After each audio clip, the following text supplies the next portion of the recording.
हर तरफ लूट मची हुई एजुकेशन के नाम पर। आज मैं एक अहम मुद्दे पर बात करूंगा। अस्सलाम वालेकुम, आदाब, good greetings to all of you. Welcome to Sheeda education society. आज की जो वीडियो है 3 हिस्सों में बांटने वाले हैं इसको हम। पहले हिस्से में हम बात करेंगे गवर्नमेंट के कौन कौन से ऑर्गेनाइजेशन होते हैं और उसमें कौन कौन से डिपार्टमेंट होते हैं, कितने टाइप की जॉब होती है, उस जॉब के लिए कौन कौन से एग्जाम होते हैं, किस एग्जाम से कौन सी पोस्ट मिलती है, कौन सा काम करना पड़ता है, उसके लिए एलिजिबिलिटी क्या होती है, काबिलियत क्या होती है, कौन से लोग उस एग्जाम में अप्लाई कर सकते हैं, कौन से उस फॉर्म को भर सकते हैं। दूसरे हिस्से में हम बात करेंगे कि उसमें क्या पढ़ना पड़ता है, सिलेबस क्या होता है, कितने दिन का कोर्स होता है, कितने दिन की तैयारी होती है, कितना खर्चा आता है, कितनी फीस होती है और भर्ती कब निकलती है, कितने लोगों का सिलेक्शन होता है। और बेरोजगारी आप जानते हैं कि दिन ब दिन बढ़ती जा रही है, तो क्यों बढ़ रही है आखिर बेरोजगारी, इस बात पर भी हम बात करेंगे। और एक छोटा सा प्रेजेंटेशन वीडियो आपके लिए प्रिपेयर किया गया है जो हम दिखाएंगे बच्चों का संघर्ष भरा वीडियो। किस तरीके से बच्चे अपने गाँव को, अपने माता पिता को, घर को छोड़ करके शहर आते हैं और वो किस तरीके से उनका रहना, खाना, कोचिंग पढ़ना और किस तरीके से एग्जाम देना, और एग्जाम के बाद रिजल्ट आता है तो क्या होता है। कुछ बच्चों का सिलेक्शन होता है, कुछ का नहीं होता है। जिनका सिलेक्शन होता है उनके घर वालों की क्या खुशी होती है, उनसे जुड़े हुए लोग कितने खुश होते हैं, और जिनका नहीं हो पाता वो किस रास्ते पर चल निकलते हैं, उसके बारे में हम बात करने वाले हैं। और इसमें कुछ दूसरे वाले हिस्से में हम कुछ प्रॉब्लम्स को आइडेंटिफाई करेंगे, कुछ जो है मसले हम पहचानेंगे और उनका सोल्यूशन आपको तीसरे हिस्से में मिलने वाला है, जो है उन प्रॉब्लम्स का सोल्यूशन मैं आपको बताऊंगा और हम इस चीज में क्या करने वाले हैं वो मैं बताऊंगा आपको। और शीडा एजुकेशनल सोसाइटी का एक धमाकेदार शुरुआत होने वाली है जो आपके लिए शानदार अवसर और मौका हो सकता है। ये पढ़ाई, बुक, नोटबुक, सारी चीजें उन बच्चों के लिए जो खुद से मेहनत करने के लिए तैयार हैं और इच्छुक है, ख्वाहिशमंद है पढ़ाई के लिए। चाहे वो उनका बेसिक बहुत कमजोर होता है, कुछ भी हो, उनके लिए अगर वो मेहनत करने के लिए तैयार है और पढ़ाई के लिए ख्वाहिशमंद है, इच्छुक है, तो उनके लिए शीडा एजुकेशनल सोसाइटी की एक शानदार शुरुआत, धमाकेदार शुरुआत होने जा रही है। जी हाँ, बिल्कुल फ्री ऑफ कॉस्ट है ये सारी चीजें। पढ़ाना, बुक और नोटबुक, ये सारी चीजें फ्री ऑफ कॉस्ट है। जी हाँ, बिल्कुल फ्री ऑफ कॉस्ट और 2 गारंटी के साथ ये कोर्स शुरू होने जा रहा है शीडा एजुकेशन सोसाइटी का। चलिए इसी विकास करते हैं। ये हमारा प्यारा भारत देश, जल्दी से देख लेते हैं इसमें कौन कौन से ऑर्गेनाइजेशन है, कौन कौन से डिपार्टमेंट है। ये हमारे पहले हम देख लेते हैं सिक्योरिटी फोर्सेस कौन कौन से हैं जो हमारे देश की हिफाजत करते हैं। पहला तो हमारा है Indian army, Indian navy, Indian air force. नाम आप लोग सुना होगा। जमीन पर भारत देश पर अगर बाहर से कोई अटैक होता है तो उस पर लड़ने के लिए जमीन पर लड़ती है इंडियन आर्मी। पानी के अंदर अटैक होता है तो पानी के अंदर लड़ने के लिए इंडियन नेवी होती है। हवा में तो Indian air force, BSF, border security force, ये बाहर से होने वाले अटैक से लड़ती है। ठीक है, आमतौर पर बाहर से लड़ने वाले, या फिर इनमें से ये जो नीचे वाले हैं ये परमानेंट लगे रहते हैं सिक्योर करने के लिए अपने बॉर्डर वगैरह को। अगर इनसे सिचुएशन बेकाबू होती है, इनसे कंट्रोल नहीं होता है, तब भी इनको बुलाया जाता है यहाँ पर। ठीक है, चलिए बीएसएफ, बॉर्डर सिक्योरिटी फोर्स। अभी नाम देख लेते हैं फिर काम देखेंगे कौन चीज का क्या काम है, कहाँ पर कौन काम करता है। Border security force BSF, ITBP Indian Tibetan border police, SSB सशस्त्र सीमा बल, SFF special frontier force, AR Assam rifle, ICG Indian coast guard, NSG national security guard, CISF central industrial security force. अभी मैं काम दिखाने वाला हूँ मैप पर, नक्शे पर। स्टेट पुलिस आप देखिए, ये जानते ही है, अपने UP police, Maharashtra police, Bihar police होती है ना, वही है। CRPF central reserve police force. अब देखते हैं इनका काम क्या होता है। ये हमारा देश है। अब इसमें इंडियन आर्मी, नेवी, एयरफोर्स ये कब काम करेंगे, जब बाहर से कोई अटैक होगा। बाहर से कहां से, या तो फिर पाकिस्तान से होगा, या तो फिर आपका अफगानिस्तान से हो, या अफगानिस्तान का कुछ हिस्सा यहाँ लग रहा है ना ऊपर की साइड, इससे भी हो सकता है। पड़ोसी देश से, चाइना से हो सकता है, और इधर बांग्लादेश से भी हो सकता है, और इधर से अपना म्यांमार से भी हो सकता है, और नीचे हमारा श्रीलंका है, इससे भी अटैक हो सकता है। तो बाहर के किसी भी देश से, और दूर दराज के जो इधर और दूर जो देश है, इसके पीछे बर्मा के पीछे है, इधर पाकिस्तान के पीछे होंगे ना, तो उन सबसे भी अटैक होगा तो उसमें लड़ने के लिए आते हैं आगे Indian army, Indian navy, Indian air force. Permanent कौन सा काम है वो हम देख लेते हैं। ये हमारा यहाँ पर ये पाकिस्तान है और ये हमारा इंडिया है। अब यहाँ से देखिए इंडिया और पाकिस्तान का ये बॉर्डर है। यहाँ पर कौन काम करेगा? बीएसएफ, बॉर्डर सिक्योरिटी फोर्स काम करते हैं यहाँ पर। और उसके बाद फिर इधर देखेंगे, इधर की तरफ देखेंगे, ये चाइना है, इधर इंडिया है अपना। तो यहां से लेकर के ये आपका इंडिया चाइना का बॉर्डर लगता है, ये आपका। यहाँ पर कौन काम करेगा? ITBP, Indian Tibetan border police, क्योंकि यह तिब्बत नाम लिखा हुआ है ना, तिब्बत, तो यहाँ पर उसे याद कर लीजिएगा, ITBP, Indian Tibetan border police. अब यहाँ पर नेपाल है, इंडिया, ये नेपाल है और ये हमारा इंडिया है। इंडिया और नेपाल के बीच जो काम करेगा वो कौन है? एसएसबी, सशस्त्र सीमा बल। और ये भूटान है और ये हमारा इंडिया है। इंडिया और भूटान के बीच में जो काम करेगी वो भी है एसएसबी ही काम करती है वहां पर भी। और इधर देखिए, ये आपका इंडिया का पूर्वी साइड, एकदम पूर्वी तरफ देखिए, तो ये अरुणाचल प्रदेश, ये अपना इंडिया है इधर का। और ये आपका चाइना, चाइना और इंडिया का इधर जो हिस्सा है इसको कौन प्रोटेक्ट करेगा? एसएफएफ, स्पेशल फ्रंटियर फोर्स, ठीक है। अब देखते हैं इधर म्यांमार से भी कुछ हिस्सा हमारा टच हो रहा है, इधर म्यांमार है, इधर अपना इंडिया है ये पूरा। अब यहाँ से यहाँ तक का ये इंडिया म्यांमार बॉर्डर लगता है, जिसको पहले बर्मा भी बोला जाता था। तो इसमें कौन काम करेगा? यहाँ पास में असम है, इसे याद कर लीजिएगा, असम राइफल, AR, ठीक है, असम राइफल काम करेगा यहाँ पर इससे हिफाजत करने के लिए। अब ये आपका बांग्लादेश है, ये बांग्लादेश है। और बांग्लादेश पहले पूर्वी पाकिस्तान का के नाम से जाना जाता था, पाकिस्तान का ही हिस्सा था। 1971 में 1971 में ये अलग किया गया, ठीक है, अलग बांग्लादेश बन गया। तो ये भी पहले पाकिस्तान ही था, तो यहाँ पर भी कौन सा लगेगा? बीएसएफ ही लगेगी, ठीक है। चलिए, और अब नीचे चलते हैं हम लोग। अब जो बचे हुए हैं उनका काम देख लेते हैं। ये हमारा पानी वाला इलाका है, यहाँ से तो हमारा पानी वाला इलाका है, जहां तक पूरा पानी लगता है यहाँ तक कौन हिफाजत करेगा? Indian coast guard, Indian coast guard. अब इसे थोड़ी सी दूर और समंदर के अंदर यहाँ पर लगी होती है हमारी इंडियन नेवी। कौन लगा होता है? Indian navy. इसका क्या काम होता है? बाकी जो है वो परमानेंट लगे हुए हैं, जितने भी हमने ऊपर देखे और ये भी जो हमने देखा, ये सब क्या काम कर रहे हैं? लगातार जो है बॉर्डर की सिक्योरिटी प्रोवाइड करा रहे हैं, बॉर्डर को की सुरक्षा कर रहे हैं। और ये जो है इंडियन नेवी, ये क्या काम करेगी? अंदर से कोई चीज बाहर जाने लग जाए या फिर बाहर से कोई चीज अंदर आने लग जाए। हम लोग बहुत सारे सामान खरीदते हैं, विदेशों से आता है हमारा, इंपोर्ट आयात करते हैं, बहुत सारी चीजें भेजते हैं हमारे यहाँ, अच्छा होता है, ज्यादा होता है तो दूसरे जगह ले जा करके उसको बेचते हैं। तो इसमें इसकी जांच करना, इसकी चेकिंग करना कि कोई गलत चीज तो नहीं जा रही है या कोई गलत चीज हमारे देश में आ तो नहीं रही है। तो इसके लिए कौन सा काम होता है? Indian navy. और लड़ाई होती है तो उस टाइम में भी पानी में लड़ने का काम होता है इंडियन नेवी का। और Indian navy, Indian army, Indian air force, Indian navy, Indian army, Indian air force, इन तीनों का काम यह है कि जब जो है बाहर से कोई विदेशी अटैक होता है, तब आपकी इंडियन आर्मी जमीन पर लड़ेगी, इंडियन नेवी पानी में लड़ेगी, इंडियन एयरफोर्स हवा में लड़ेगी, ठीक है। और अगर ये जो परमानेंट लगे हुए हैं, रेगुलरली लगे हुए हैं, इनसे सिचुएशन बेकाबू हो जाती है, इनके कंट्रोल में नहीं हो पाती है, तब इन तीनों को जिम्मेदारी दी जाती है, भैया अब आप संभालिए। इंडियन आर्मी जमीन पर लड़ाई के टाइम, इंडियन नेवी पानी में, इंडियन एयरफोर्स हवा में, बीएसएफ इंडिया पाकिस्तान के बीच, आईटीबीपी इंडिया चाइना के बीच, एसएसबी इंडिया नेपाल और इंडिया भूटान के बीच, एसएफएफ इंडिया चाइना के बीच अरुणाचल प्रदेश के साइड में, असम राइफल ये म्यांमार और इंडिया के बीच, इंडियन कोस्ट गार्ड, कोस्ट मतलब तट, पानी का किनारा, ठीक है, जहां जहां पानी लग रहा है इंडिया के साथ में वहां लगेगी। एनएसजी नेशनल सिक्योरिटी गार्ड्स, हमारे देश के बहुत सारे इंपॉर्टेंट पर्सनालिटीज होते हैं जो हमारे देश के लिए बहुत खास होते हैं, उनकी सुरक्षा की जिम्मेदारी एनएसजी की होती है, नेशनल सिक्योरिटी गार्ड्स। जैसे प्राइम मिनिस्टर हो गए, प्रेसिडेंट हो गए, लीडर ऑफ अपोजिशन हो गए, और आपके बहुत सारे साइंटिस्ट हो गए, इंपॉर्टेंट होता है हमारे देश के लिए, उन पर अटैक ना हो इसलिए एनएसजी नेशनल सिक्योरिटी गार्ड्स होते हैं। CISF central industrial security force, ये क्या काम करती है?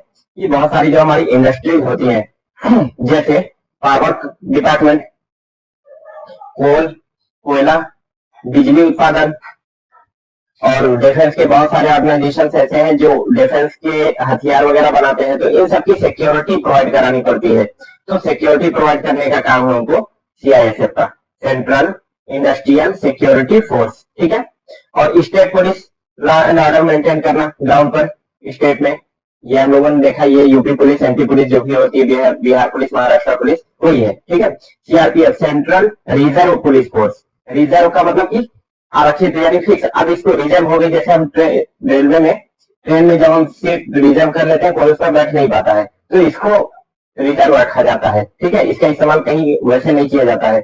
अब कहीं पर सिचुएशन बेकाबू हो गई या फिर अंडर स्टाफ हो गए, स्टाफ की कमी हो गई, तो वहां पर इसको होम मिनिस्ट्री के अंडर में आता है, होम मिनिस्टर के अंडर में ये चीज आती है, ठीक है, सीआरपीएफ। तो होम मिनिस्टर साहब जो है एक ऑर्डर पास करते हैं और इनको वहां पर भेज दिया जाता है। जैसे पुलिस से, स्टेट पुलिस से कोई चीज बेकाबू हो गई, नहीं कंट्रोल हो पा रही है, तो वहां पर सीआरपीएफ को भेज देंगे। सीआईएसएफ की स्टाफ की कमी हो गई, वहां पर भेज देंगे, ठीक है। जहां कहीं भी कमी हो जाती है तो वहां सीआरपीएफ से कवर अप किया जाता है। अब ये देखिए सीआईएसएफ और सीआरपीएफ ये दोनों के दोनों आपके होम मिनिस्ट्री के हिस्से में आती है, ठीक है, होम मिनिस्ट्री के अंदर में आती है।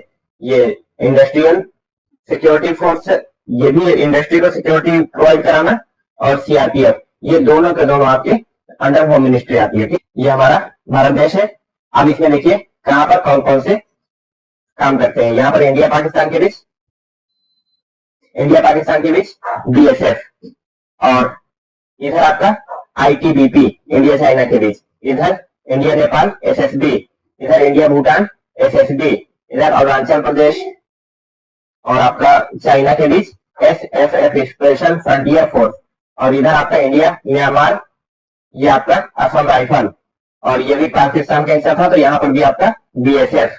और यहाँ ये आपका जितना ये वाला हिस्सा है इसमें आपका इंडियन कोस्ट गार्ड, ठीक है, इंडियन कोस्ट गार्ड, और इसके जस्ट नीचे थोड़ी दूरी पर आपकी इंडियन नेवी लगी रहती है। कुछ इंटेलिजेंस और इन्वेस्टिगेटिव एजेंसी होती हैं, जैसे नाम तो आपने सुना ही होगा, ईडी, सीबीआई, आईबी ना, एनआईए, सीबीआई, ये सब। ब्राव का तो हो सकता है आपने ना सुना हो, लेकिन सीबीआई का नाम तो आपने सुना ही होगा। चलिए, आईबी इंटेलिजेंस ब्यूरो, क्या बोलेंगे इसको, इंटेलिजेंस ब्यूरो। ये भारत के अंदर में सबूत जुटाती है, किसी भी गतिविधि की कोई भी एक्टिविटी इसको ऐसी लगती है जो देश के लिए सही नहीं है, तो उसके लिए ये सबूत इकट्ठा करती है एक्शन लेने के लिए। देश के अंदर ये काम करेगी। और जो है रिसर्च एंड एनालिसिस विंग्स, ये क्या करती है, देश के बाहर विदेशों में भारत के खिलाफ कोई भी गतिविधि, कोई भी एक्टिविटी ऐसी हो रही है जो भारत के लिए ठीक नहीं है, तो उस पर नजर रखना और उसके जो है एविडेंस वगैरह इकट्ठा करना, सबूत जुटाना, ये काम होता है रॉ का, ठीक है। सीबीआई क्राइम ब्यूरो इन्वेस्टिगेशन, ये क्या करती है, कोई भी क्राइम रिपोर्ट होता है उसके बाद उस पर छानबीन करना और उसके लिए सबूत इकट्ठा करना, ये काम होता है। आईबी पहले से खाली शक हुआ तो कर देगी, लेकिन सीबीआई को पहले कोई रिपोर्ट करेगा, कोई लीगल एक्टिविटी कोई भी होगी उस पे काम आएगी। NIA national investigating agency, national investigating agency, इसका भी काम वही है कि छानबीन करना, पैसे का बहुत बड़ा घपला होता है तो उसके लिए एनआईए आती है।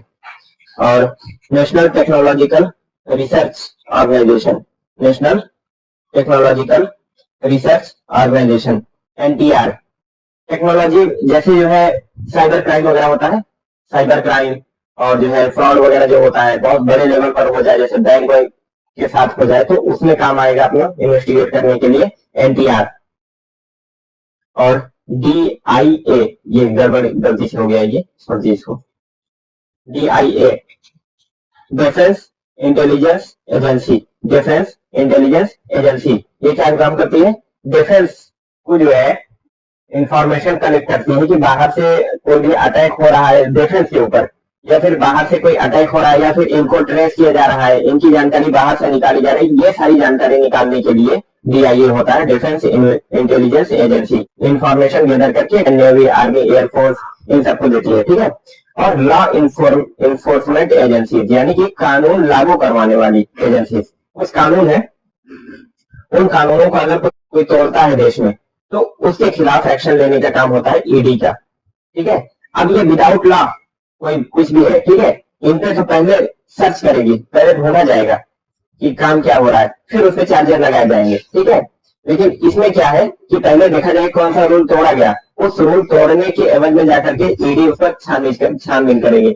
ईडी यानी कि एनफोर्समेंट डायरेक्टरेट, प्रवर्तन निदेशालय। अगर पता चला कि ये कानून फला ने तोड़ा है तो उसके पीछे ईडी लगा दी जाती है। NCB narcotics control bureau. Narcotics control bureau जैसे ड्रग वगैरह होता है, चरस, गांजा, हेरोइन ना, और बहुत खतरनाक खतरनाक दवाएं होती है तो उनकी तस्करी की जाती है, तो उसको पकड़ने के लिए एनसीबी आती है। DRI director of revenue intelligence. Director of revenue intelligence यानी कि पैसे का इधर उधर हेर फेर होता है, उसमें मनी लॉन्ड्रिंग वगैरह का होता है, ब्लैक मनी को व्हाइट मनी में कन्वर्ट करना होता है, तो ऐसे अगर केसेस आते हैं तो उसमें आती है DRI. FIU financial intelligence unit. ये भी आपका फाइनेंस मिनिस्टर के अंडर में आती है, फाइनेंस मिनिस्ट्री के अंडर में आती है, और इसका भी काम वही है कि पैसे को ब्लैक मनी से व्हाइट मनी किया जा रहा है, मनी लॉन्ड्रिंग। कई सारे एडमिनिस्ट्रेटिव अथॉराइज्ड डिपार्टमेंट्स होते हैं, यानी कि देश में कुछ काम दिए हुए उनको कि ये काम आपको करवाना है, करना है, ठीक है। कौन कौन से? FCI food corporation of India. इसका क्या काम होता है फूड कॉर्पोरेशन ऑफ इंडिया का? ये खेत से लेकर के घर तक, घर से बाजार तक जो अनाज होते हैं हमारे, जो किसानों के किसानों की जो खेती होती है उस पर नजर रखती है, और उसको सही से खेत में उगाया जा रहा है कि नहीं, उसकी क्वालिटी क्या है, उसमें बहुत ज्यादा केमिकल तो नहीं मिलाए जा रहे हैं, वो नुकसानदेह तो नहीं है, बहुत कौन से कीड़े वगैरह अभी आ रहे खेत में, उनके लिए क्या किया जा सकता है, और खेत से फिर जो है सही तरीके से मार्केट तक पहुंच रही कि नहीं, कहीं वो खराब तो नहीं हो जा रही है। तो ये सारी चीजें और लोगों से FCI food corporation of India खरीदती है। FCI उस अनाज को किसानों से खरीदती है, वही फिर किसानों से लेकर के फिर किसानों में बांटने का काम सरकार करती है। तो FCI food corporation of India ये कच्चा खाना, ठीक है, खाना समझिए, कच्चा भी पका नहीं है तो उसके लिए काम करना होता है FCI को।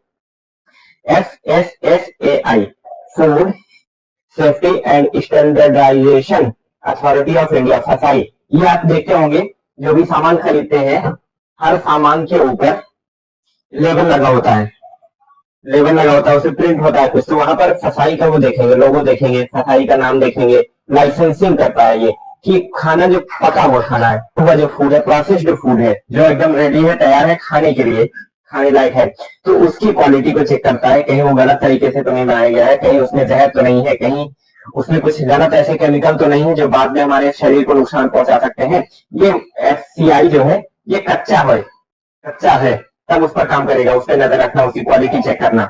और FSSAI जो है, और ये लाइसेंस देते हैं, ये मंजूरी देते हैं किसी भी प्रोडक्ट को मार्केट में बेचने के लिए। FSSAI जो है ये मार्केटिंग को देखता है, और ये स्टेट की है। FCI जो है ना, ये स्टेट गवर्नमेंट के अंडर में आती है, और FSSAI जो है ये सेंट्रल गवर्नमेंट के अंडर में आती है। NABARD, national bank for agriculture and rural development. NABARD क्या है? एग्रीकल्चर के फील्ड में काम करता है, और गांव देहात में जो एग्रीकल्चर है उसको डेवलप करता है, नए बीज जो है वो नए, ताकि उससे ज्यादा उपज पैदा हो, और अनाज के रख रखाव के इंस्ट्रक्शंस, ये सारी चीजें जो है नाबार्ड काम करता है। RBI reserve bank of India, ये जो है मॉनेटरी पॉलिसी वगैरह को हैंडल करता है, यानी कि नोट, पैसे वगैरह को छापना, पैसों को रेगुलेट करना। बैंकों का बैंक कहा जाता है RBI को, बैंक का भी बैंक होता है, ठीक है। RBI reserve bank of India, bank को रेगुलेट करना, कस्टमर के जो राइट्स है, कस्टमर के जो हक है, अधिकार है, उनको सुरक्षित करना, ये RBI का काम होता है। PSB क्या है? Public sector banks. ये देखिए यहाँ पर आपके 12 के 12 बैंक है, SBI है, PNB है, BOB है, कैनरा बैंक है, union bank, bank of India, Indian bank, central bank of India, Indian overseas bank, UCO bank, bank of Maharashtra और पंजाब एंड सिंध बैंक। ये इतने आपके बचे हुए हैं अभी। LIC life insurance corporation of India, यानी कि LIC जीवन बीमा।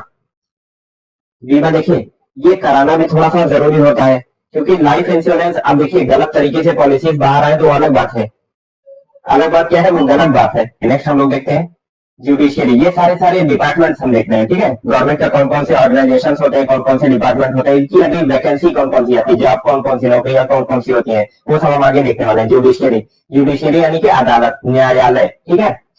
कौन कौन से आते हैं? डिस्ट्रिक्ट कोर्ट, हाई कोर्ट और सुप्रीम कोर्ट। और क्या है? PSU public sector undertakings, public sector units भी कुछ लोग बोलते हैं, पब्लिक सेक्टर अंडरटेकिंग्स। देखते हैं ये क्या होते हैं।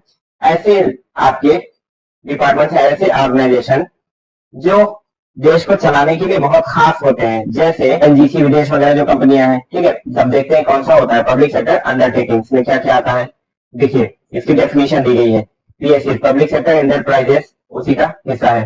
द ड्राइवर्स चलाने वाला, the drivers of socio economic change in India, Bharat में आर्थिक और सामाजिक बदलाव लाने वाला जो होता है इंडिया में, वही आपका पीएससी कहा जाएगा। इंडियन ऑयल है, ठीक है, और ये निर्माण company steel SAIL, steel authority of India, और ये पावर कॉर्पोरेशन, और ये पेट्रोलियम निकालने वाला, ठीक है, ओएनजीसी विदेश। तो ये सारी जो कंपनियां हैं इनको क्या बोलते हैं, पब्लिक सेक्टर अंडरटेकिंग्स या पब्लिक सेक्टर यूनिट्स। आपके एचएएल ये क्या करता है, डिफेंस के जो वो होते हैं हथियार वगैरह उनको डेवलप करना, उनको रिसर्च करना। MTNL Mahanagar telecom Nigam limited, और बीएसएनएल भी आता है, बीएसएनएल भी इसी में आता है, और भारत पेट्रोलियम, भेल, कोल इंडिया लिमिटेड कोयला निकालता है ये, गेल इंडिया लिमिटेड, ये सब नवरत्न और महारत्न, हिंदुस्तान पेट्रोलियम नवरत्न और महारत्न कंपनियां, Indian oil, MTNL, BSNL, NALCO, ONGC विदेश ना, NTPC, NMDC limited, power grid ना, ये सारे के सारे देश को चलाने के लिए बहुत जरूरी होते हैं, देश में विकास के लिए बहुत ही जरूरी है, इसलिए इनको क्या बोला जाता है, पब्लिक सेक्टर अंडरटेकिंग्स। ये होता क्या है, पहले तो इनका प्राइवेट शुरुआत होती है, फिर जब गवर्नमेंट को लगता है यार ये बहुत इंपॉर्टेंट हो गए हैं और देश के लिए बहुत जरूरी है, तो गवर्नमेंट इनको खरीद लेती है, इनके शेयर को खरीद लेती है। मान लीजिए कि ये पूरे हैं तो इनका अगर 26% कभी कभी खरीदती है, कभी कभी 51% खरीदती है, कभी कभी 76% खरीदती है। ठीक है, इससे मालिकाना हक बनता है कि हमारा गवर्नमेंट का इसमें इतना हिस्सा है। कभी कभी पूरा 100% हो जाता है तो गवर्नमेंट हो जाती है, नहीं तो लिमिटेड कंपनी होती है, प्राइवेट लिमिटेड कंपनी सुना होगा आपने ना, प्राइवेट लिमिटेड कंपनी। तो ये सारे के सारे जब बहुत जरूरी हो जाते हैं, बहुत थोड़ा सा लेवल बड़ा हो जाता है इनका, तो गवर्नमेंट अपने अंडर में ले लेती है। रेलवे, रेलवे बहुत बड़ा डिपार्टमेंट है, सेंट्रल गवर्नमेंट के अंडर में आता है।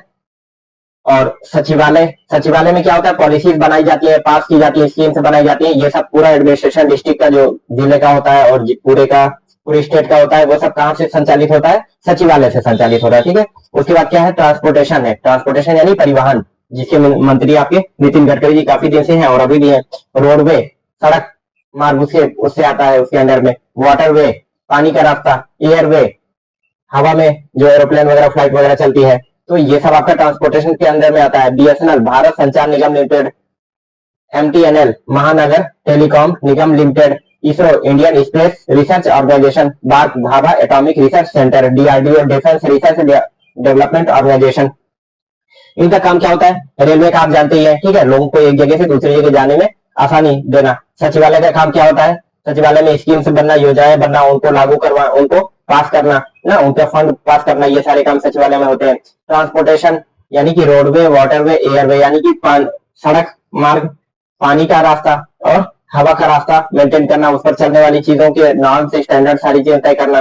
बीएसएनएल भारत संचार निगम लिमिटेड सरकार की एक टेलीकॉम कंपनी है, और एमटीएनएल भी गवर्नमेंट की टेलीकॉम कंपनी है जो कम्युनिकेशन में हेल्प करती है। ISRO Indian space research organisation, ये क्या काम करता है कि जितने भी हमारे स्पेस में, जैसे अभी गया ना चंद्रयान, गगनयान और मंगलयान, ये सब क्या कौन काम करता है, इसरो, इन सब मिशन को भेजना।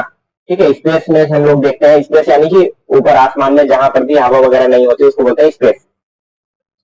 तो वहां पर कोई भी रिसर्च उसके बारे में किया जाता है तो हमारा इसरो का काम है। ठीक है, सैटेलाइट वगैरह लॉन्च करना, ये सब इसरो का है। भाभा एटॉमिक रिसर्च सेंटर यानी कि एटॉमिक रिसर्च सेंटर होता है, इसमें परमाणु हथियार वगैरह या ये सब उस पर रिसर्च करना और उसको बनाना। और डिफेंस रिसर्च डेवलपमेंट ऑर्गेनाइजेशन, ये भी क्या काम करता है, आर्मी, नेवी, एयरफोर्स, हमारे जो सिक्योरिटी फोर्सेज है उनके लिए हथियार बना करके उनको देना जरूरत पर लड़ाई के वक्त, और वैसे भी नॉर्मल टाइम में भी देना। ये हमारा क्या काम होता है, डीआरडीओ का। ठीक है, चलिए आगे बढ़ते हैं हम लोग। अब हम देखते हैं कौन कौन सी जॉब्स होती हैं। ठीक है, कितने कैटेगरी की जॉब्स होती है, हमने डिपार्टमेंट देख लिया, ऑर्गेनाइजेशन देख लिया, अब देखते हैं कौन कौन सी कैटेगरी की जॉब होती है। देखिए, जॉब बेसिकली 4 कैटेगरी की होती है बस, group A, group B, group C और ग्रुप डी, 4 कैटेगरी की जॉब होती है। ठीक है, इसको मैं ऊपर रख देता हूं। चलिए, 4 कैटेगरी की जॉब होती है, group A, group B, group C, group D. Group D में सबसे ज्यादा एम्प्लॉय ग्रुप सी में उससे कम, ग्रुप बी में उससे भी कम और ग्रुप ए में उससे भी कम। अगर आपने देखा हो, अगर आप हलवाई की दुकान पर गए होंगे तो ऐसे लड्डू रखे होते हैं, वाले में नीचे सबसे ज्यादा, उससे कम, फिर उससे कम, फिर उससे कम, ऐसा है। ये देखिए नीचे सबसे ज्यादा, उसके ऊपर वाले में उससे कम, फिर उसके ऊपर वाले में उससे कम, फिर ऊपर सबसे कम, ऐसा होता है हलवाई की दुकान पर। यही स्ट्रक्चर से हमारे जॉब का होता है, सबसे ज्यादा, उससे कम, उससे कम, उससे कम, उससे कम, उससे कम ना, यही स्ट्रक्चर हमारे जॉब का होता है। वैसे ही हमारे जॉब्स होती हैं, ग्रुप डी में सबसे ज्यादा, फिर ग्रुप सी में उससे कम, फिर ग्रुप बी में उससे कम और ग्रुप ए में सबसे कम होती है। तो इनका काम क्या होता है वो देख लेते हैं। देखिए पहले हम काम देख लेते हैं, फिर उनके लिए एग्जाम वगैरह क्या होता है वो देखते हैं। ग्रुप डी में ये लेबर वर्क होता है, ठीक है, इसमें खाली लेबर वर्क होता है, यानी कि मेहनत वाला काम होता है, इसमें ज्यादा मेहनत वाला काम होता है, इसमें ज्यादा कोई जिम्मेदारी वाली काम नहीं होती, लेकिन मेहनत होती है, फिजिकल वर्क, शारीरिक थकान इसमें लगती है, ठीक है। तो और इधर जो होता है, इधर शारीरिक काम थोड़ा सा कम हो जाता है, लेकिन मानसिक काम यानी कि फिजिकल वर्क, लेबर वर्क कम हो जाता है, कागज वगैरह का काम ज्यादा हो जाता है, थोड़ा सा बढ़ जाता है, ठीक है। लेकिन इधर टेंशन बढ़ जाती है, दिमाग जो इधर ज्यादा काम करना पड़ता है दिमाग को। जैसे ऊपर जाएंगे वैसे ही फिजिकल वर्क कम होता जाएगा, लेबर वर्क, मेहनत वाला काम कम होता जाएगा और टेंशन बढ़ती जाएगी, जिम्मेदारी बढ़ती जाती है। ऊपर जाएंगे आप तो जिम्मेदारी बढ़ती जाएगी और नीचे आएंगे तो मेहनत बढ़ती जाएगी, लेबर वर्क बढ़ता जाएगा। ये दोनों का रिलेशन होता है, ठीक है। नीचे आपका लेबर वर्क ज्यादा होगा, ऊपर आपकी जिम्मेदारी ज्यादा होगी। इनका बेसिकली काम क्या होता है, गैजेटेड ऑफिसर होते हैं। देखिए ये आपका लेबर समझ लीजिए और ये आपके क्लर्क समझ लीजिए। क्लर्क या थोड़े से एग्जीक्यूटिव ऑफिसर थोड़े बहुत होते हैं, और ये समझ लीजिए कि ऑफिसर्स हैं और ये भी ऑफिसर्स हैं। ये लेबर, ये क्लर्क, अब काम बताएंगे हम इनका। ये ऑफिसर और ये भी ऑफिसर। लेबर यानी कि इनका काम है काम को करना, ठीक है। और ग्रुप डी में जो ग्राउंड पे जो भी काम होना है, ग्राउंड पे जो भी काम होना है यार, उसमें तो काम करना पड़ेगा ना, मेहनत वाला काम होगा। और ग्रुप सी में जो है उनका लिखा पढ़ी का काम और इनसे काम करवाना, इन पर नजर रखना, काम सही कर रहे हैं कि नहीं कर रहे हैं, इनका दोनों काम होता है। कुछ इसमें से ऐसी पोस्ट है जो सुपरवाइजर की पोस्ट होती है, ठीक है, सुपरवाइजरी की पोस्ट होती है, नजर रखना, काम करवाना। और कुछ होती है कि कितना काम हुआ कितना नहीं, वो लिखा पढ़ी उसको करके एक एस्टिमेट बनाना कि काम कौन सा है और उस एस्टिमेट को ऊपर भेजना, ये काम होता है क्लर्क का। और कितना काम हुआ, कितना बचा हुआ है, कितना खर्चा आया, ये सारे के सारे एस्टिमेट बना करके देने का काम होता है क्लर्क का, ठीक है। और ये ऑफिसर्स होते हैं नॉन गैजेटेड और ये होते हैं गैजेटेड। दोनों में फर्क क्या होता है, गैजेटेड ऑफिसर जो है ना, वो रिक्वायरमेंट्स के हिसाब से, जरूरत के हिसाब से कोई ऑर्डर पास कर सकता है, ऑर्डर निकाल सकता है, ठीक है। और ये जो नॉन गैजेटेड ऑफिसर होते हैं, ये ऑर्डर नहीं निकाल सकते, उसको इम्प्लीमेंट करवाएंगे, उसको लागू करवाने का काम इनका होता है, ठीक है। और यहाँ पर जो कुछ होते हैं सुपरवाइजर, ये उस जो ऑर्डर पास हुआ है उसको जो है लागू करवाने में नजर रखेंगे उस पर कि वो काम सही से हो रहा है कि नहीं हो रहा है, कितना काम हुआ कितना बचा, ये नजर रखेंगे, ठीक है। इंस्पेक्शन या सुपरवाइजरी बोलते हैं उसको। अब जो है यहाँ पर कुछ क्लर्क जो होते हैं, उनका काम है कि इस चीज को लिखा पढ़ी करना, सैलरी बनाना, कितना काम हुआ, कौन सा काम होना है, कितना सामान आया, कितना सामान बचा, कितना सामान लग गया, वो सारी की सारी एस्टिमेट बनाना, उसको लिखना, सारी चीजें, और बैलेंस शीट तैयार करना, वो काम होता है क्लर्क का। ये काम हो गया तो उसकी रिपोर्ट बना करके क्लर्क रिपोर्ट बनाएगा, उसको क्लर्क ऊपर भेजेगा और इनके पास जाएगी, ये फिर यहाँ जाएंगे, यहाँ लेकर के जाएंगे, सर इस पे साइन कर दीजिए, साइन कर देंगे। तो उसके बाद फिर ये आकर के साल भर में, कभी 6 महीने में आकर के ये देखते हैं। और ये जो आपके सुपरवाइजर होते हैं, ये हमेशा देखते रहते हैं, हमेशा देखने का काम इनका है। और बीच बीच में आकर के देखने का काम होता है ये नॉन एग्जीक्यूटिव ऑफिसर्स का, और कभी साल भर में एक आध बार ये एग्जीक्यूटिव ऑफिसर का। और ये जो नॉन गजेटेड वाले हैं जो ऑर्डर पास करते हैं, ये भी कभी कभी आकर के देखते हैं भैया हमने जो ऑर्डर दिया था, जो हमने फंड पास किया था, वो सही जगह लगा है कि नहीं, सही काम हुआ है कि नहीं। अगर कुछ भी गलत होता है, कुछ भी डिपार्टमेंट में कोई गलती पकड़ी जाती है, तो इनको कोई नहीं बोलने आता है और ना ही इनको बोला जाता है, ना ही इनको बोला जाएगा। सबसे पहले तो इन पर गाज गिरती है। तो कुछ भी हुआ, चाहे हुआ नहीं हुआ, कैसे हुआ, क्या हुआ, वो हम नहीं जानते, बस तुम क्या कर रहे थे, इनसे पूछा जाता है। फिर ये जो है इन पर सख्ती करते हैं, तुम क्या कर रहे थे, ये इनको बोलेंगे तुम क्या कर रहे थे। उसके बाद जांच होती है, इंक्वायरी होती है कि किसकी गलती से ये गलत काम हुआ। ये जो काम हुआ, जैसे पुल कभी टूट जाता है, या कभी कुछ उल्टा सीधा हो जाता है, तो उसमें किसकी जिम्मेदारी थी, वो किसने अपनी जिम्मेदारी सही से नहीं निभाई, ये इंक्वायरी बैठती है। इंक्वायरी के बाद जिसकी गलती पता चलती है उसको सजा मिलती है, पनिशमेंट मिलती है। ठीक है, आप एक एग्जाम्पल लेते हैं, थोड़ा सा एग्जाम्पल लेके समझ से। मान लीजिए रेलवे में मैं हूं, तो रेलवे का ज्यादा बेहतर आपको बता पाऊंगा। ये मान लीजिए ग्राउंड पर कहीं पर ट्रैक बिछना है, ठीक है, कहीं पर ट्रैक बिछना है, थोड़ी दूर पर 1-8 किलोमीटर के लिए ट्रैक बिछाना है हमें। तो क्या करेंगे कि हम लोग जो रिक्वायरमेंट्स है वो इनको देंगे, जो ग्राउंड पर काम कर रहे हैं वो जो है रिक्वायरमेंट्स देंगे क्लर्क के पास। ग्रुप सी में क्लर्क होते हैं, क्लर्क के पास, और क्लर्क क्या करेगा, एस्टिमेट बनाएगा कितनी दूर के लिए हमें बिछानी है, कौन कौन से सामान लगने हैं, कितने कितने चीजें लगनी है और कितना खर्चा आएगा, वो एस्टिमेट बनाएगा क्लर्क। उसके बाद फिर ये क्लर्क ले जाकर के देगा ग्रुप बी के ऑफिसर को, एग्जीक्यूटिव ऑफिसर, इम्प्लीमेंटेशन जो लागू करवाता है उसको। फिर ये ले जाकर के ग्रुप ए वाले ऑफिसर के पास जाएगा कि सर ये काम है और इसके लिए हमें इसको सैंक्शन कर दीजिए, पास कर दीजिए। तो ये क्या करेंगे, उसको देखेंगे, उसके बाद फिर साइन कर देंगे और फंड पास कर देंगे उसके लिए। वो फंड आया इनके पास, ठीक है, वो फंड आया इनके पास। अब इन्होंने जो है टेंडर निकाला, कि इतना सामान हमें चाहिए, कौन कितने में दे रहा है। फिर कॉन्ट्रैक्टर आएगा, वो कॉन्ट्रैक्टर जो है आपका सामान बताएगा कि साहब हम इतने में कर रहे हैं, तो वो टेंडर पास कर देंगे उनको। फिर वो सामान आएगा तो क्लर्क के पास उसकी लिस्ट आएगी, इतना इतना सामान आया, इतने का पैसा आया, इतना पैसा लगा, वो पूरा अपना एक एस्टिमेट जो बनाया था उसके हिसाब से देखेगा। फिर ये सामान आएगा स्टोर कीपर के पास। स्टोर कीपर की पोस्ट होती है वो आपकी ग्रुप डी में होती है। उसका काम क्या होता है, जो सामान आया उसको रखवाना और जरूरत पड़ने पर उसको निकाल करके देना, जिम्मेदारी के साथ। कितना आया था, कितना दिया गया, कितना बचा हुआ, ये बताएगा क्लर्क को, स्टोर कीपर बताएगा क्लर्क को। क्लर्क फिर उसको अपना शीट में मेंटेन करेगा कि हाँ इतना सामान आया था, इतना लग गया, इतना बचा हुआ है, ठीक है। और उसके बाद फिर जो आपके ग्रुप डी के लेबर वर्कर हैं, ये सब क्या करेंगे, उसको लगाने का काम करेंगे, उसको यूज करेंगे, बनाएंगे अपनी रेलवे ट्रैक। एलिजिबिलिटी, काबिलियत क्या होनी चाहिए इस पर भर्ती के लिए, ग्रुप डी में खाली 10th पास, हाई स्कूल पास बस, ठीक है।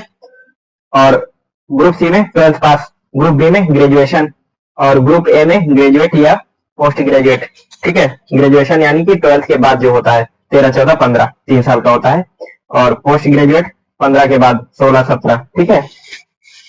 अब देखिए इन सब में कैसे एग्जाम कौन कैसा होता है वो बताते हैं हम। एक रिटन एग्जाम यानी कि लिखित परीक्षा एक होती है, ठीक है। और ग्रुप डी में अब वो डिपेंड करता है कि वहां पर आपको काम क्या करना है। अगर आपको कोई मेहनत वाला काम नहीं है, फिजिकल वर्क नहीं है, कोई छोटा मोटा काम है, तो उसके लिए वैसे ही खाली एक रिटन एग्जाम से हो जाएगा आपका सिलेक्शन। लेकिन अगर थोड़ा सा मेहनत वाला काम है तो वहां पर आपका फिजिकल टेस्ट होगा, यानी कि आप मेहनत वाला काम कर सकते हैं कि नहीं, जैसे रनिंग हो जाएगी, या फिर वेट लिफ्टिंग, बोझा उठा करके, या फिर पुशअप, सीटअप ना, फिजिकल ये सब चेक करेंगे आपकी बॉडी में ऐसा कुछ गड़बड़ तो नहीं है कि आप कोई मेहनत वाला काम करने लग जाए, आपको हार्ट अटैक आ जाए, या कुछ ऐसा हो जाए, दिल का दौरा पड़ जाए, या फिर उस काम को आप ना कर सकें। जो काम रहेगा उस डिपार्टमेंट में, आपको जो काम मिलने वाला है उसको करने के लायक है कि नहीं है, ये चीज चेक किया जाता है। एक तो आपका दिमाग वगैरह चेक कर लिया जाएगा इससे, रिटन एग्जाम से, और फिजिकल आपका बॉडी फिट है कि नहीं ये चेक कर लिया जाएगा रनिंग वगैरह से, रनिंग से, पुशअप से, सीटअप से। आप आते हैं ग्रुप सी में। ग्रुप सी में किसी में एक रिटन एग्जाम होता है, किसी पोस्ट में, किसी डिपार्टमेंट में 2 रिटन एग्जाम लिया जाता है।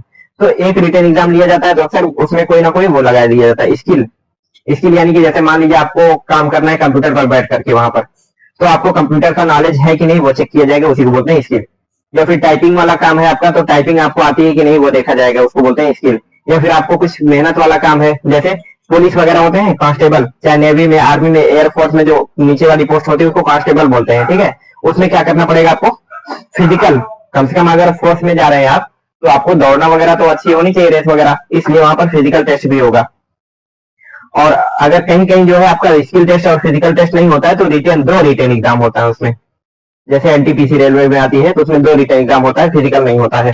अब देखिए सबके लिए ऑप्शन है, जो मजबूत है बदन से उसके लिए भी ऑप्शन है, उसके लिए भी नौकरियां हैं। जो नहीं दौड़ सकता, नहीं मजबूत है, दिमाग से अच्छा है, उसके लिए खाली रिटन एग्जाम होता है कुछ पोस्ट पर, ठीक है। दोनों के लिए ऑप्शन होता है। और ग्रेट ग्रेड बी जो है आपका, ग्रुप बी जो है ग्रेजुएट होना चाहिए, ग्रेजुएशन होना चाहिए इसके लिए। इसमें क्या होता है, 2 रिटन एग्जाम होते हैं और इंटरव्यू किसी किसी पोस्ट के लिए होती है, जरूरी होती है तो रखा जाता है, किसी किसी पोस्ट में नहीं रखा जाता है।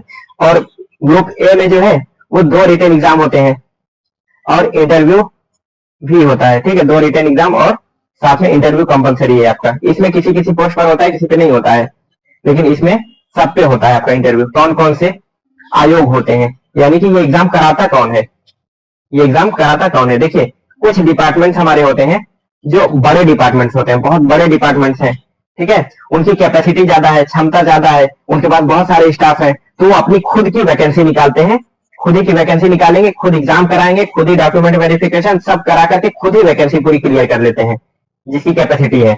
और बहुत सारे ऐसे डिपार्टमेंट्स हैं छोटे हैं तो उनके पास इतनी कैपेसिटी नहीं, इतनी क्षमता नहीं कि वो खुद से करा सके, ठीक है। तो क्या करते हैं, वो आयोग का सहारा लेते हैं। आयोग क्या काम करता है, सहारा देता है, किसी काम को करने में आपकी हेल्प करे उसको क्या बोलते हैं, आयोग। जैसे भर्ती करने के लिए कुछ आयोग हैं, जो डिपार्टमेंट छोटे हैं उनकी कैपेसिटी इतनी नहीं है कि वो भर्ती खुद से करा सकें, खर्चा ज्यादा आ सकता है, बजट कम है उनका, तो इसलिए वो क्या करते हैं कि वो अपने जितने भी रिक्वायरमेंट्स हैं काउंट कर लेंगे, हाँ इतने स्टाफ की हमें जरूरत है, वो बता देंगे यूपीएससी को पोस्ट के हिसाब से। यूपीएससी कराती है ग्रुप ए का बस, और बी सी और डी के लिए एसएससी कराती है, ठीक है। और बैंक का एग्जाम कराती है IBPS, institute of banking personal selection, ठीक है। और स्टेट पीएससी, स्टेट पीएससी यानी यूपी है तो यूपी पीएससी, एमपी होगा तो एमपी पीएससी, बिहार होगा बीपीएससी ना, झारखंड होगा जेपीएससी। तो ऐसे स्टेट पीएससी जो होती है पब्लिक सर्विस कमीशन, ये क्या है, यूनियन पब्लिक सर्विस कमीशन, यानी कि सेंट्रल गवर्नमेंट का कोई वो होता है तो उसके लिए होता है UPSC, union public service commission. ये स्टेट पब्लिक सर्विस कमीशन यानी कि राज्य, ये सेंट्रल गवर्नमेंट की जो भी जॉब निकलेगी, भारत सरकार की जितनी भी जॉब निकलेगी उसमें ग्रुप ए की वैकेंसी कौन कराएगा, यूपीएससी कराएगी, या तो वो डिपार्टमेंट खुद से सक्षम है, खुद से कैपेबल है, खुद करा लेगा, ठीक है। और ग्रुप ए के अगर खुद नहीं सक्षम है तो यूपीएससी को दे देगा, भैया आप करा के दे दीजिए, हमें इतने स्टाफ की जरूरत है। तो ये क्या करते हैं आयोग, एग्जाम कराएंगे, रिटन एग्जाम कराएंगे, डॉक्यूमेंट वेरिफिकेशन सब कुछ करा करके उनको फ्रेश एकदम तैयार दे देंगे कैंडिडेट की, लीजिए आपका। और एसएससी क्या करेगी, बी और सी और डी ग्रुप के जो भी जॉब है, हमने अभी देखा पीछे बीसीडी के जो जॉब है इसका, इसको यूपीएससी कराती है ग्रुप ए का, और ग्रुप बी सी डी का सेंट्रल गवर्नमेंट एसएससी कराती है। और ग्रुप ए और बी का, ग्रुप ए कुछ पोस्ट और ग्रुप बी का स्टेट गवर्नमेंट में स्टेट पीएससी कराती है, और ग्रुप सी और डी का UP triple SC, state triple SC subordinate staff selection commission कराती है। हम देखते हैं ये, ठीक है। जो बड़े डिपार्टमेंट होंगे खुद करा लेंगे, जैसे रेलवे अपना खुद कराता है, आरआरबी रेलवे रिक्रूटमेंट बोर्ड उसमें बना रखा है, ठीक है। आरबीआई खुद कराता है, एसबीआई खुद करा लेता है। तो ऐसे बड़े बड़े जो डिपार्टमेंट हैं वो सब खुद से करा लेते हैं। जो छोटे डिपार्टमेंट है वो अपनी वैकेंसी डिसाइड करते हैं, कितनी वैकेंसी हमारी है, कितनी हमें रिक्वायरमेंट है, वो बता देंगे आयोग को, आयोग एग्जाम करा करके उन कैंडिडेट को फिर दे देगा उनको, ठीक है। सेंट्रल गवर्नमेंट में जो भी डिपार्टमेंट्स हैं अगर उनको खुद से कैपेबल नहीं है, खुद की क्षमता नहीं है एग्जाम कराने की, तो यूपीएससी के पास जाएंगे ग्रुप ए की वैकेंसी अपनी भरने के लिए, बोलेंगे भैया हमारे पास इतनी वैकेंसी है, आप जो है इसका नोटिफिकेशन निकालिए और हमारे एग्जाम करा करके हमें इतने कैंडिडेट दे दीजिए, ठीक है। और अगर उन डिपार्टमेंट में ग्रुप बी सी और डी के लिए स्टाफ चाहिए तो staff selection commission SSC, UPSC union public service commission, UPSC क्या है, union public service commission, commission last में देखिए कमीशन, और staff selection commission, staff selection commission. अगर ग्रुप बी और सी और डी में स्टाफ की जरूरत है तो वो एसएससी को बताया जाता है, भैया हमें इतने स्टाफ की जरूरत है, आप हमें इतने स्टाफ दे दीजिए, इस काम के लिए चाहिए तो आप अपना नोटिफिकेशन निकालिए। तो institute of banking personal selection IBPS ये क्या करता है, बैंक की जितनी भी वैकेंसी होती है वो देखता है। आरबीआई और एसबीआई खुद में सक्षम है, बड़े डिपार्टमेंट है, ये खुद करा लेते हैं।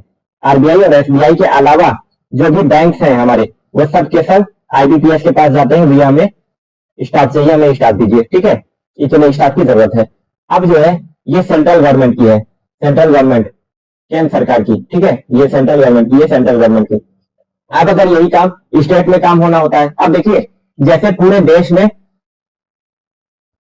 देश में प्रधानमंत्री होता है, प्रेसिडेंट होता है, राष्ट्रपति, प्रधानमंत्री, संसद ना, वैसे ही हमारे स्टेट में, राज्य में देखिए तो गवर्नर, राज्यपाल, मुख्यमंत्री और विधानसभा होती है। तो वही स्ट्रक्चर, यहाँ पर भी अधिकारियों की जरूरत पड़ती है, यहाँ पर भी अधिकारियों की जरूरत पड़ती है, यहाँ पर भी जो है ऑफिसर होते हैं, यहाँ पर भी ऑफिसर होते हैं, यहाँ पर कर्मचारियों की जरूरत होती है ग्रुप एबीसी की, डी की, और यहाँ पर भी ग्रुप एबीसी की जरूरत पड़ती है एम्प्लॉयज की। ठीक है, तो अब स्टेट में अगर सिलेक्शन लेना हो तो क्या करेंगे? यार डिपार्टमेंट बड़ा होता है, वैसे डिपार्टमेंट इतना बड़ा होता नहीं स्टेट में कि वो खुद के कैपेबल हो, कुछ अगर हो तो वो अपना खुद से करा सकते हैं, नहीं तो क्या करते हैं state PSC public service commission जो है उनको बता देंगे भैया हमें इतने इतनी वैकेंसी, हमें इतने स्टाफ चाहिए। वो क्या करता है, वो अपना आयोग नोटिफिकेशन निकालेगा, कमीशन यानी आयोग, कमीशन जो है वैकेंसी नोटिफिकेशन निकालेगा, एग्जाम कराएगा, डॉक्यूमेंट वेरिफिकेशन कराएगा, सब कुछ करा करके कैंडिडेट दे देगा कि लो आप उस डिपार्टमेंट में दे देगा, स्टेट के उस डिपार्टमेंट में जिसने मांगा था। ठीक है, अब देखिए ये PSC public service commission UP है, उत्तर प्रदेश है, बिहार होगा तो बीपीएससी हो जाएगा, झारखंड होगा तो जेपीएससी हो जाएगा, राजस्थान हो जाएगा तो आरपीएससी हो जाएगा। Public service commission union central government के लिए और स्टेट राज्य सरकार के लिए। ठीक है, आगे चलते हैं।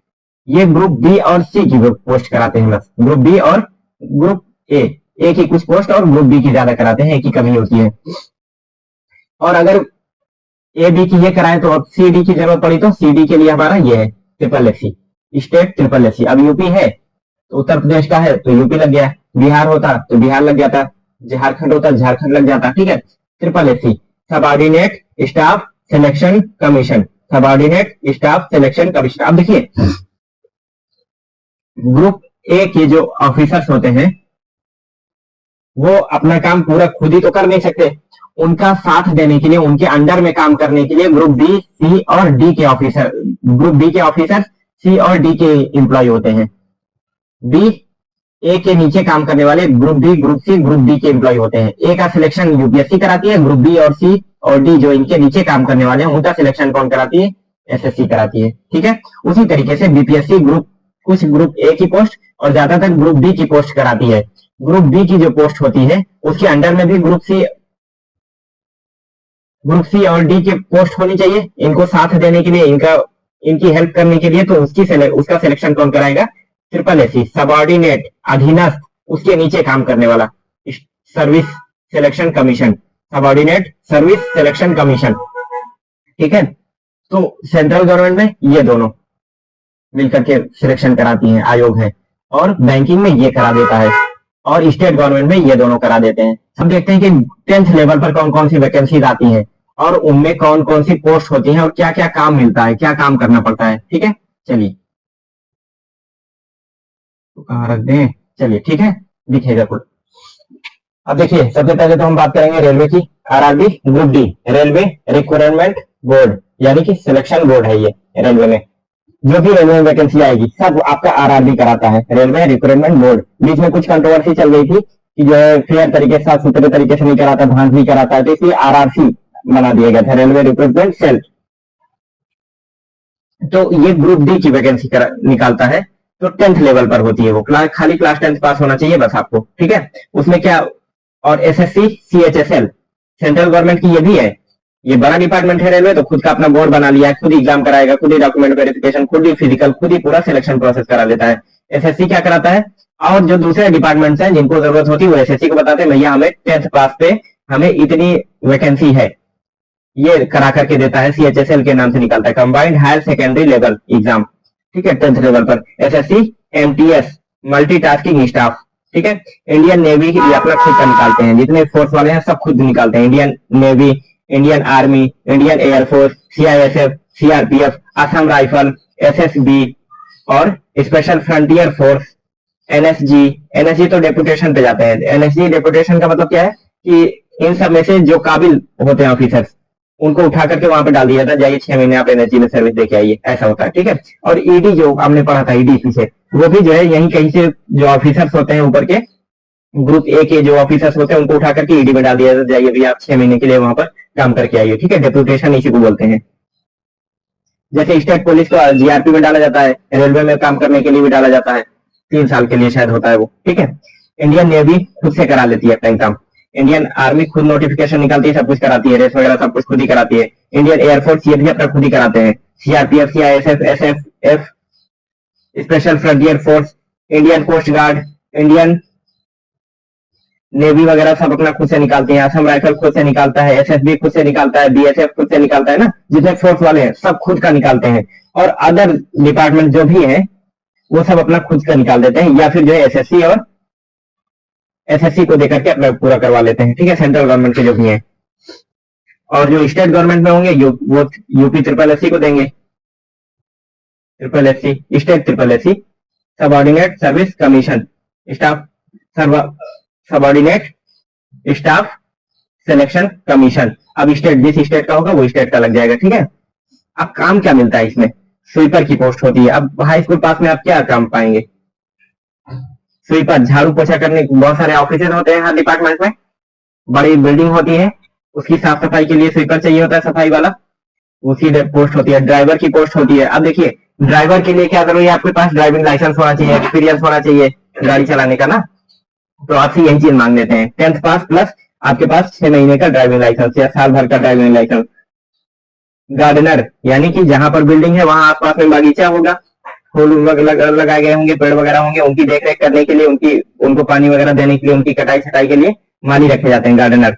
प्यून, चपरासी होता है ना, कि अंदर ऑफिसर्स वगैरह बैठे हैं तो गेट कोई बाहर आया वो अंदर घुसने ना पाए, बाहर आपको बैठे रहना है जब तक सर ने इजाजत नहीं दी, जब तक बेल ना बजे तब तक आपको अंदर नहीं जाने देना है किसी को, तो वो प्यून होते हैं।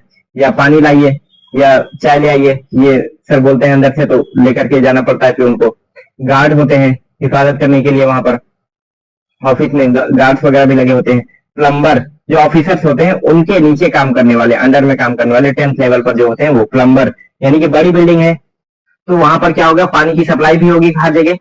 बड़ी बिल्डिंग, बड़े डिपार्टमेंट में कई एकड़ के, कई बीघे की जो है संपत्ति होती है, तो बहुत सारे काम होते हैं, जिम्मेदारियां होती है, उसके लिए अलग अलग जगह पर बिल्डिंग बनाई जाती है, वहां पर पानी की सप्लाई दी जाती है। पानी से जुड़ी कोई भी वो दिक्कत होती है, जैसे हम लोग अपना घर में कराते हैं, वही काम प्लम्बर का वहां होता है, वो भी पोस्ट निकलते हैं। पेंटर की पोस्ट निकलती है। स्टोर कीपर, यानी कोई भी सामान जो आता है किसी काम के लिए, वो सामान रखना, सामान निकाल करके देना, और सामान कितना गया, कितना आया, कितना बचा, वो सब लिख करके रखना, ये सब काम होता है स्टोर कीपर का।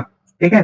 कुक, अब जैसे ये फोर्सेज हैं, Indian navy, Indian army, Indian air force, CISF, CRPF, ये सब घर पर रह करके ड्यूटी करना पॉसिबल नहीं होता है, तो उनको बेस में ही रखा जाता है, इनको कैंप में ही रखा जाता है। तो वहां पर इनके लिए खाने पीने का इंतजाम होना चाहिए, कपड़ा धुला धुलाया मिलना चाहिए, इनके बाल काटना चाहिए ना, तो कुक रखे जाते हैं इनको खाना बना करके खिलाने वाले। ठीक है। हालांकि जितने भी फोर्स में होते हैं उन सबको कुक वगैरह सबके लिए रनिंग वगैरह, फिजिकल वगैरह, हाइट वगैरह सब कुछ होनी चाहिए, तभी उसमें वैकेंसी निकलती है, तो बाकी आप तभी भर सकते हैं फॉर्म।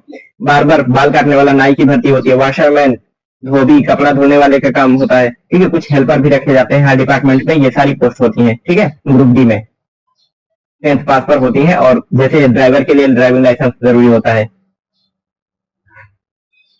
कुक के लिए भी कभी कभी एक्सपीरियंस मांग देता है, वैसे कुक के लिए मांगता नहीं है। इंडियन नेवी में आता है ना, नेवी एमआर एनएमआर नाम से। चलिए आगे चलते हैं हम लोग। 12th लेवल पर कौन कौन सी वैकेंसी है वो देख लेते हैं हम लोग। 12th लेवल पर जो वैकेंसी आती है वो ग्रुप सी की होती है। ठीक है। 12th पास जो आती है ग्रुप सी की होती है।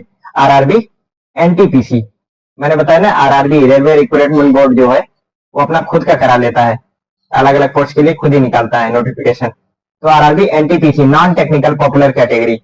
नॉन टेक्निकल यानी कि उसमें कोई टेक्निकल चीज नहीं मांगेगा। उसमें कौन कौन सी पोस्ट आ जाएगी? Junior clerk, typist, ticket clerk, ये आपका आ जाएगा एनटीपीसी में 12th लेवल पर। एनटीपीसी आपके ग्रेजुएशन लेवल पर भी आती है। जेई, जूनियर इंजीनियर, इससे कौन सी पोस्ट मिलेगी? आरआरबी जेई से जूनियर इंजीनियर की, और सीनियर सेक्शन इंजीनियर की भी मिलती है। और RRB ALP, assistant loco pilot, कौन सी पोस्ट मिलेगी? असिस्टेंट लोको पायलट की, यानी कि ट्रेन चलाने वाले की। ग्रुप सी की है ये सब। और टेक्नीशियन, टेक्नीशियन ग्रेड 1 और टेक्नीशियन ग्रेड 3 मिलता है। ठीक है। RRB, RPF, railway protection force, इसमें कांस्टेबल की पोस्ट मिलती है, सिपाही बनते हैं आप। और एसएससी, जेई, इससे भी आप जूनियर इंजीनियर ही बनेंगे बस। ये आरआरबी जेई से रेलवे के अंदर बनेंगे, और दूसरे डिपार्टमेंट में जहां भी जरूरत होगी एसएससी करा करके आपको वहां भेजेगा। और एसएससी जीडी, जनरल ड्यूटी, इसमें भी आपके कांस्टेबल की ही पोस्ट होती है। ठीक है। एसएससी जीडी में भी आपको कांस्टेबल की पोस्ट मिलती है। एसएससी स्टेनोग्राफर, स्टेनोग्राफर का क्या काम होता है? स्टेनोग्राफर जो होते हैं, जैसे कोर्ट वगैरह में आप देखे होंगे कि जज साहब डिसीजन सुनाते हैं, तो डिसीजन की एक कॉपी बनती है, ना, डिसीजन की एक कॉपी बनती है। वो कॉपी कौन तैयार करता है? स्टेनोग्राफर तैयार करता है। जो जैसा आप बोलते हैं उसको लिखता रहता है, वो टाइप करता है, उसको बोलते हैं स्टेनोग्राफर, ठीक है। और यूपीपीसीएल जेई, ये भी जूनियर इंजीनियर बनते हैं, स्टेट में ये काम आता है, ठीक है। जूनियर इंजीनियर की पोस्ट मिलती है यूपीपीसीएल से स्टेट में। और बैंकिंग जो होती है इसमें आईबीपीएस, आरबीआई और एसबीआई, ये तीनों कराते हैं। एसबीआई अपना खुद का कराता है, आरबीआई अपना खुद का कराता है। और आईबीपीएस जितने भी अदर बैंक हैं वो सब बताते हैं इनको कितनी वैकेंसी है, कितना स्टाफ चाहिए, उन सबको ये आईबीपीएस करा करके देता है, ठीक है। बैंक में ऑफिसर्स रैंक में मिलती है आईबीपीएस से।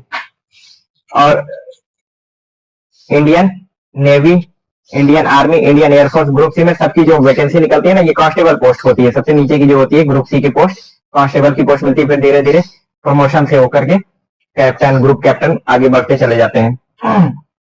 2-2, 3-3 साल में प्रमोशन होता है उसमें। उसके बाद हम लोग आते हैं जितने भी Indian navy, Indian army, Indian air force, CISF, CRPF, Assam rifle, special frontier force, Indian coast guard, ये सब अपनी वैकेंसी निकालते हैं। सब पे कांस्टेबल पोस्ट पर ही भर्ती की जाती है ग्रुप सी में, ठीक है। और उसके बाद आते हैं स्टेट पुलिस।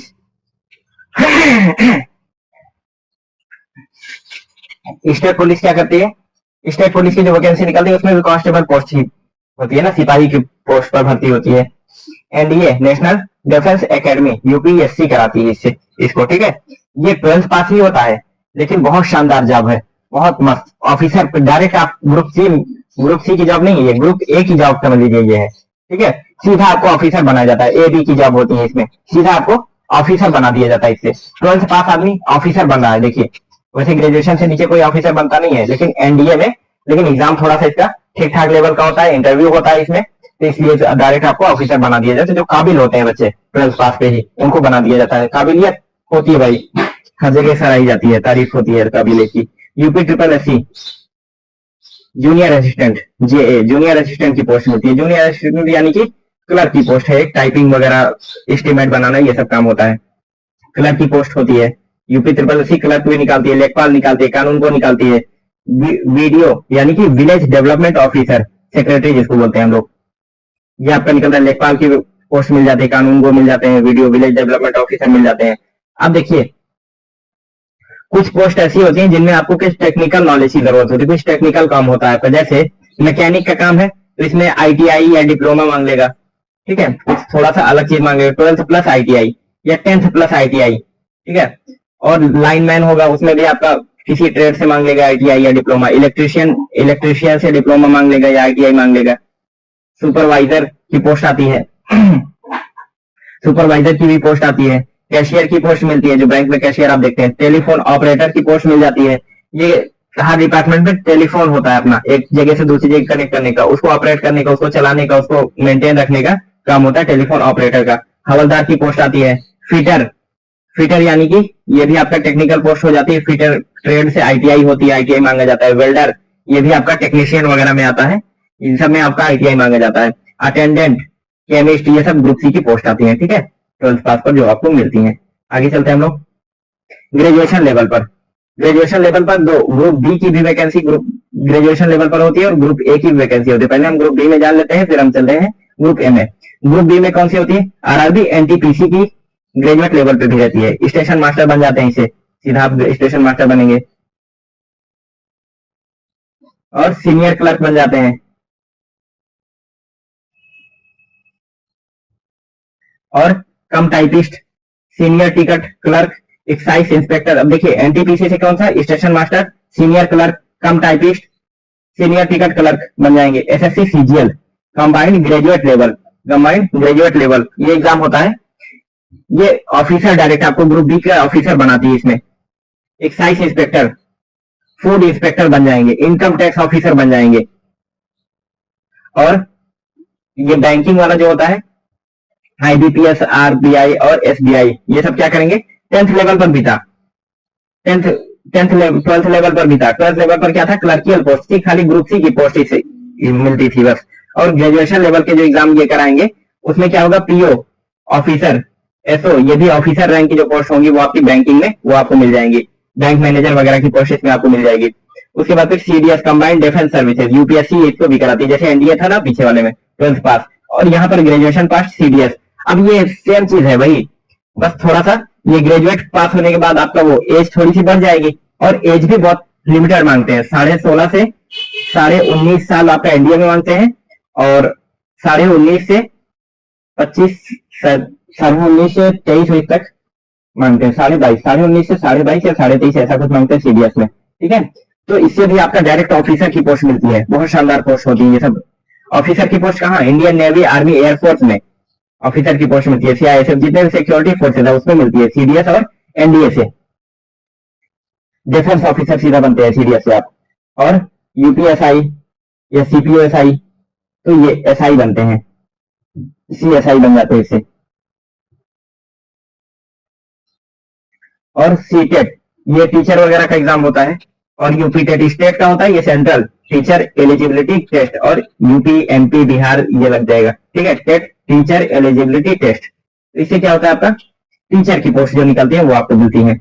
और स्टेट के जो स्टेट पीएससी जो होती है, यूपीएससी, यूपीपीएससी, एमपीपीएससी, बीपीएससी जो होती है, वो सब क्या कराएंगे? वो कराएंगे आपका एसडीएम के पोस्ट पे, तहसीलदार, नायब तहसीलदार, एसडीएम, पीसीएस से बनेंगे। और जो डॉक्टर्स होते हैं वो भी आपके ग्रुप बी के एम्प्लॉय होते हैं। सचिवालय में जितनी पोस्ट होती है वो सब आपकी यूपी स्टेट पीएससी से भरी जाती है। तो सचिवालय की जो भी पोस्ट है स्टेट पीएससी से भरी जाती है, ये सब आपकी ग्रुप बी के पोस्ट आते हैं ग्रेजुएट लेवल पर, ठीक है। चलिए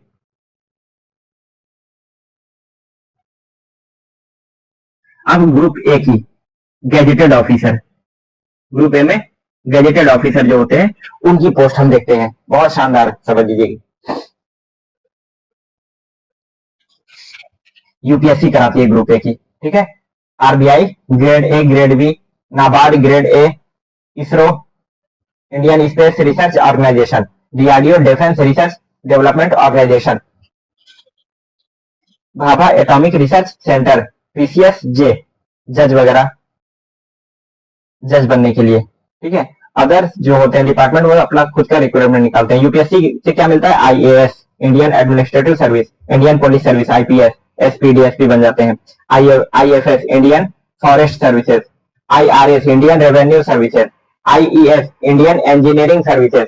कुछ ऐसी पोस्ट होती है जिसमें आपका टेक्निकल नॉलेज होना जरूरी होता है ना, तो यूपीएससी जो कराती है सिविल सर्विसेज में, आईईएस वो लोग भर सकते हैं जो ग्रेजुएशन में आपका इंजीनियरिंग किए हुए हैं, बीटेक किए हुए हैं। एक चीज मैं यहां पर आपको बताता चलूं कि ये जो आपका आईटीआई होता है ना, आईटीआई ये 10th इक्विवेलेंट होता है। या तो आप आईटीआई कर लेंगे तो आपको 10वीं पास मान लिया जाएगा, ठीक है, आपने 10वीं नहीं करी तो। और 10वीं के बाद अगर आपने डिप्लोमा कर लिया, तो ये आपका डिप्लोमा जो है वो 12th के इक्विवेलेंट माना जाता है, 12th के बराबर माना जाता है। 10 पढ़ लिया, उसके बाद 10वीं के बाद आपने कोई डिप्लोमा कर लिया तो आपका 12वीं, ये डिप्लोमा भी मिल गया, आपको 12वीं की भी डिग्री मिल जाती है कि आप 12वीं पास हैं, ये भी मान लिया जाता है। और या तो आदमी ग्रेजुएशन करे, या तो ग्रेजुएशन ना करके इंटर के बाद ही वो अगर एमबीबीएस कर ले, एमबीबीएस, या फिर बीई, बैचलर इन इंजीनियरिंग, या बीटेक कर लेता है, तो भी उसको ग्रेजुएट मान लिया जाता है। ग्रेजुएशन के बराबर होते हैं ये आपके, ठीक है। डिप्लोमा आपका 12th के बराबर, आईटीआई आपका 10th के बराबर, और एमबीबीएस, बीई, बीटेक ये सब आपका ग्रेजुएशन के बराबर होते हैं। तो एमबीबीएस से आपका डॉक्टर की भी डिग्री मिल जाती है और आप ग्रेजुएट भी हो जाते हैं, और बीटेक से आपका इंजीनियरिंग की डिग्री मिल जाती है और साथ में आप ग्रेजुएट भी हो जाते हैं, ठीक है। इसलिए लोग 12th के बाद कोशिश करते हैं बीटेक करने की, एमबीबीएस करने की। टाइम ज्यादा लगता है, ठीक है, डिप्लोमा में 3 साल लगता है, जबकि इंटर में 2 ही साल हो जाएगा, 11th 12th। और बीटेक में 4 साल लग जाते हैं, जबकि ग्रेजुएशन 3 ही साल में हो जाता है। लेकिन आपको इंजीनियरिंग भी तो मिल जा रही है साथ में, ठीक है। चलिए आगे बढ़ते हैं हम लोग। यूपीएससी आईएएस ग्रुप ए की सारी जॉब है ये, IAS, IPS, Indian administrative service, DM वगैरह बनते हैं, सेक्रेटरी बन जाते हैं। मिनिस्ट्री में सारी जो पोस्ट होती है, मिनिस्ट्री संभालने का काम मिल जाता है। आईपीएस, इंडियन पुलिस सर्विस ना, तो एसपी वगैरह बन जाते हैं इससे। और आईएफएस, इंडियन फॉरेस्ट सर्विसेज, पूरे जितने भी वन विभाग है पूरे का आप रिस्पॉन्सिबल हो जाते हैं। इंडियन रेवेन्यू सर्विसेज, जो फाइनेंस पैसा इधर उधर हो रहा है उसका पूरा लेखा जोखा, उसका सब कुछ आपके हाथ में होता है, ठीक है। इंडियन इंजीनियरिंग सर्विसेज, जैसे आपकी जो टेक्निकल पोस्ट होती है किसी भी डिपार्टमेंट में, उसके लिए आपको ग्रेजुएशन में कम से कम आपको बीटेक होना चाहिए, तब आपको ये पोस्ट मिल जाएगी। कोई ग्रेजुएशन में बीए किया हुआ है तो ये सब पोस्ट उसको मिल सकती है। लेकिन ये पोस्ट उसको मिलेगी जो खाली बीटेक किया हुआ हो, जो कम से कम बीटेक किया हुआ हो, ठीक है। और ये पीसीएस जे से क्या होता है, जज बनते हैं, ठीक है, high court, district court, supreme court के जज बनते हैं। और अदर जो डिपार्टमेंट है वो खुद का अपना निकालते हैं, रिक्रूटमेंट खुद कराते हैं, ठीक है। और डॉक्टर जो होते हैं वो भी एमबीबीएस के ऊपर एमडी वगैरह जो हो जाते हैं वो आपका ग्रुप ए में आते हैं। और scientist and engineers of ISRO, DRDO, BARC, ISRO के जो साइंटिस्ट और इंजीनियर होते हैं, डीआरडीओ के जो साइंटिस्ट और इंजीनियर होते हैं, भाभा एटॉमिक रिसर्च सेंटर के जो आपके इंजीनियर्स और साइंटिस्ट होते हैं, ये सब के सब ग्रुप ए में आते हैं।